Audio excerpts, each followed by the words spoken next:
Me too. Idol kayo ni na ako nga CEO sa Larskin. Super bright, guwapa, basta complicated.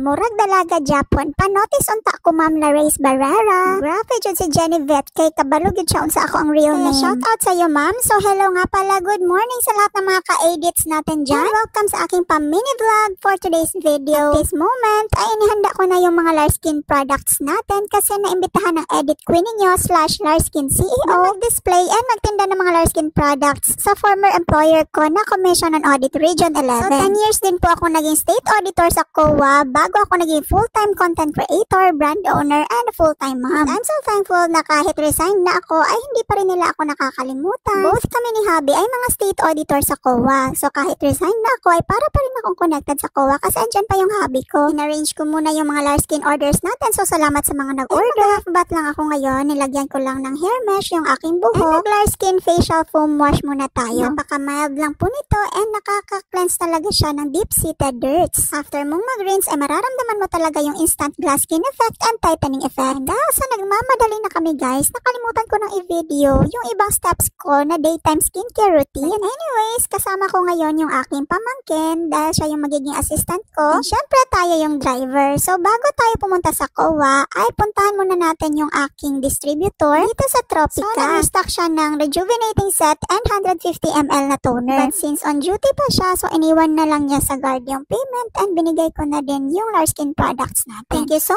much kay Manong Guard. After sa Tropica ay dinaanan muna namin yung reseller ng aking pamangkin sa kanyang small business. Personally crafted niya. Nauuso kasi ito ng mga keychains. Sa mga accountancy students sila mga ka-edits. Tingnan nyo naman kahit estudyante pa lang ay dumidiskarte na sa buhay. Ito nga pala yung FB page niya. Bloom Satin. So ito nga pala yung mga personally made niya na mga crafts. O diba ang gaganda at ang galing. Napaka-affordable lang din yan guys. So for orders, i-message nyo lang siya sa kanyang page. And finally, dito na kami sa COA and kinabahan ako kasi pag merong mga events dito, naku, daming mga nakaparking sa labas. Pero buti na lang to the rescue si Hubby. Kaya hindi na ako nahirapan na mag-park. So shout out sa receiving section ng COA. So yung mga tao ay nasa 3rd floor pa kasi andun yung program. And dito kami sa ground floor pwesto together with my co-sellers. So nilabas na ng pamangkin ko yung mga Larskin products natin. So ito nga pala yung OOTD ng edit queen ninyo. Purple tayo ngayon kasi yan yung theme nila in celebration for Women's Month. So yan nga pala yung mga keychains na gawa ng pamangkin ko and nag-order din ako sa kanya ng mga butterfly keychains na pang-previous ko sa mga bibili ng Larskin products. Abay sa bawat sulok ay nag-effort talaga sila na mag-decor sa kanilang mga cubicles in relation sa theme ng Women's Month. And I was surprised kasi isa sa mga decor ay Larskin products. Meron lotion, yung ating serum, and sunscreen. So salamat nga pala sa mga bumili ng ating Larskin products. So late na ako nakapag-video, hindi ko na video lahat ng mga bumili. Kahit less than 2 hours lang kami ay para usog naman yung sales namin. Hindi lang exclusive for women yung ating mga Larskin products kasi ang Larskin ay para sa lahat ng gender. So shoutout nga pala sa co-owner ng Wow Lechon. Si Sir katawag pa niya yung misis niya kasi nagpapabili ng Larskin. During lunch break ay umuwi muna kami sa bahay. Kasi from Larskin, straight to mommy duties muna ako ngayon kasi ihahatid ko sa therapy yung aking second born. So andito na kami sa loob ng therapy center kung saan nagpahinga muna ako and meron pa akong i-edit dito. Nasa loob yung aking second born and dito naman yung waiting area nila. Ang name ng center na ito ay SPOT or Sensory Plus Play Pediatric Occupational Therapy Center. Meron din ditong CCTV monitor sa labas kaya makikita mo kung ano yung mga nangyayari sa loob. More than 2 years na rin kaming speech and occupational therapy dito guys and napakalaki ng improvement ng second born ko. After sa 2-hour session niya ay pumunta kami ng SM Lana. Bibilhan namin ng pasalubong yung aking eldest ng takoyaki kasi favorite niya to. And habang niluluto pa ay umakyat muna kami sa second floor kasi dito naman yung favorite nila